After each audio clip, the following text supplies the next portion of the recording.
को गाली देते थे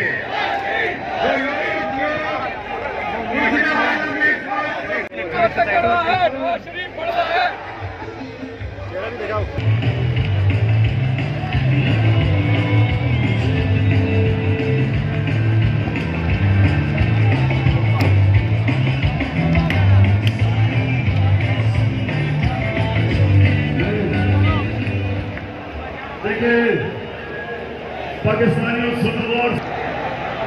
हल्के वाले लोगों से गद्दारी, पाकिस्तान के आइन से गद्दारी, हमारे बच्चे हमारे नौजवानों के लिए के सामने वो लोग